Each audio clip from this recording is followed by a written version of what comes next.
I'll answer any questions you have. Nothing is off the plate. So Excellent. Well, let's start with your play. Let's start with Chipping on Life. Okay. this was really, I don't even, I honestly am not sure how this all happened. Mm, I probably wrote about 10 pages of this maybe 10 years ago. I mean, a long time ago.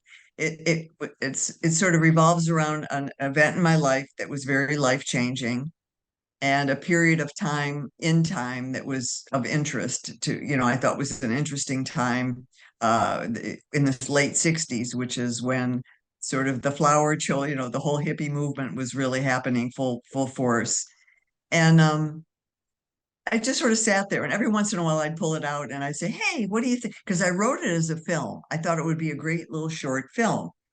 And as we all know, raising money and funds for a film is not as easy as we'd like to think it is. It's mhm. never inexpensive. I don't care how little your film is, unless you do it on your iPhone, and that Yeah. wasn't what the plan was.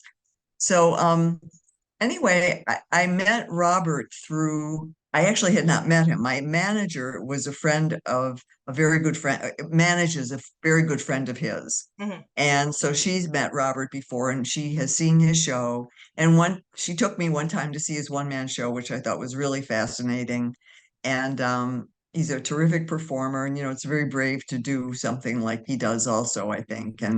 Um, and I never thought too much about it. And then last fall, Gina Rugolo, who's my manager, she said Robert is here in town and he's doing another show of his, for one night. You want to come? And I said, "Nah, I already saw him."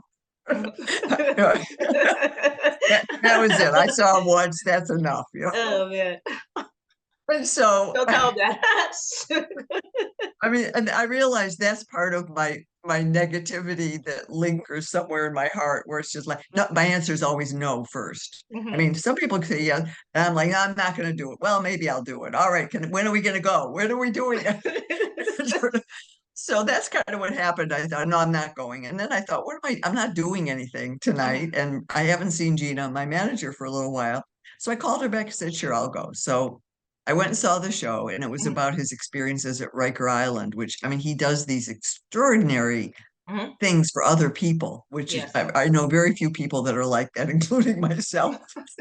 Especially in prison. He's working in a prison. Who does that really, and Wow. who has something to offer, and how can you evoke what he's evoking from these inmates to Mm. think about themselves? I mean, he's really a powerful guy. So I thought, all right, I'll go. So begrudgingly, I went to a show and I thought it was great. And at the end of the show, all of a sudden it dawned on me because I maybe had a handful of directors read these 10 pages, and Yeah. everybody sort of met with the same, it's great, well, sure, you could do. And so I Really? thought, It was like that? I'm yeah, it was surprised. very, well, people are very self-involved. Maybe that's the right expression. And also, they didn't see anything in it maybe that benefited them. I don't know. I don't know. These were respected directors I've worked with and who Mhm.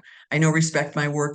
Maybe they just weren't interested in doing that. Mm. It wasn't of interest to them. I thought I wrote pretty good 10 pages. Uh-huh. So anyway, so I thought I'm going to send it to Robert. So I thought, because he does one man shows, maybe that would be of interest. Literally, he read it and he called me and said, let's do it. Nice. Nice. So I was sort of like, okay, let's do it. Mhm. So everything sort of fell into place. Martina, it was a really interesting time. This was just last year. Mhm. So it was like post-COVID. Um, there was a festival, there's a theater festival in LA, which I didn't even know about, called the Fringe Festival. Uh-huh. And it's part of a much bigger international festival that has, they have theaters in Edinburgh and they have theaters in France. I mean, it's a really big organization. Mhm. And they do several weeks in Los Angeles with new plays. So we thought, instead of trying to mount it ourselves, why don't we fly to the Fringe Festival and see if we Mhm. could do it through them? And lo and behold, it was the same theater that I could use that Robert had done his one man show at. And I knew the theater and the space. And so they said, sure. So they gave us 3 dates. They give you the Mhm. time frame. So they gave us a Tuesday, Saturday, and two performances on a Sunday. And Uh, so we did it. We invited an audience and we had full houses, and it was met with such appreciation. It's a it's kind of a hybrid. I still have a script in my hand. This is my Oh, story. I have a pen in the other hand. I basically come in and I say to everybody, this is tripping on life and this is tripping on my life, and here it all is. And I wrote something really wonderful, and I swear to God, I couldn't do it again. It really is. When you think of what a muse might be, hmm. I mean, I really felt just the sort of it just wrote it. It kind of just wrote itself. I didn't do too much editing, and Inspiration. You was it inspired. was it General. was really inspired. And it Yes. was less than an hour, like about 47 minutes or so, and people just loved it. Nice. And they kept saying, "You should take this to New York. It's a really easy show. There's no sets, there's no costumes, there's no makeup, there's no other people. There's my son had done some incidental sound and music for the show because he's a Uh-huh. musician and a writer. Uh-huh. And so he had created a soundtrack for us, which was really great, actually, Nice. really, really great, and very inspirational to me because it's my kid and it's Yeah, of beautiful course. music. So, Nice. um, What keeps your passion, for performing on stage and on film?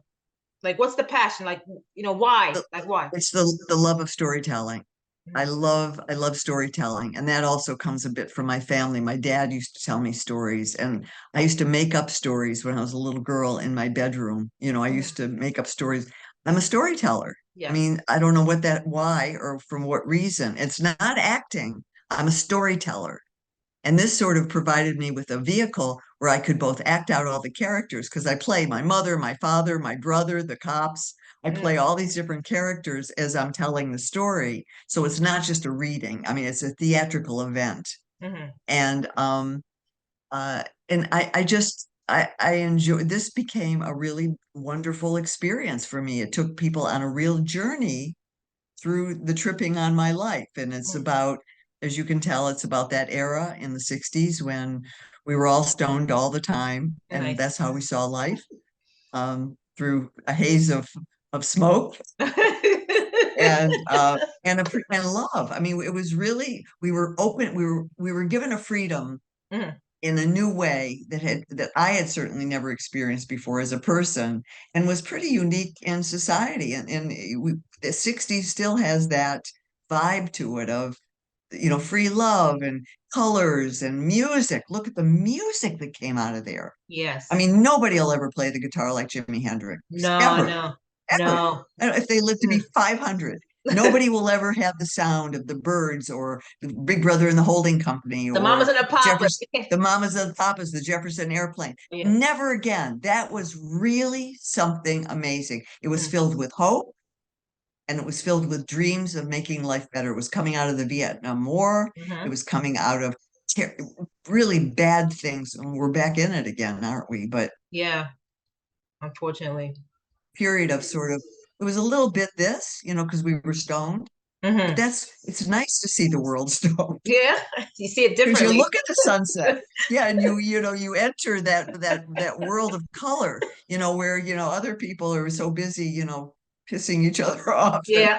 you know, so it Yes. felt like a really exciting time to talk about. And lo and behold, audiences love it. Nice. So with Robert's help, we put together this this this show here in New York. I wrote it as a film, Hmm. and it's still film format more or less. I would love to see it become a film because that was Okay. originally what I wanted to do. But if it's just this and people, however they receive it, I feel really, really good about presenting it.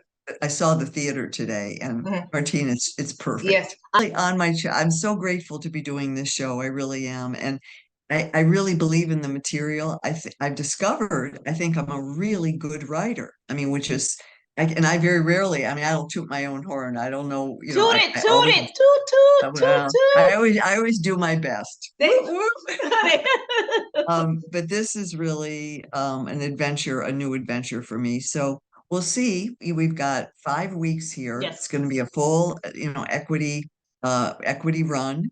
We're Mhm. going to be doing 7 performances a week. I've only done the show 5 times. Prime time. We did it 5 times in LA. That was it. I appreciate you, Lynn. I appreciate you. I'm definitely gonna check it out. And Please yeah, come. I will. I will. I'm gonna thank you know. I thank you. I thank Robert. It's gonna be amazing. I can't wait to go see you. Thank you for your wonderful questions. You are lovely and beautiful, and you ask Oh, great questions. And I look forward to meeting you here in New thank, York. Come on down. yes, I will. This is my hometown. I have to. Thank you so much, Thank Martina. you. Ciao. Appreciate it.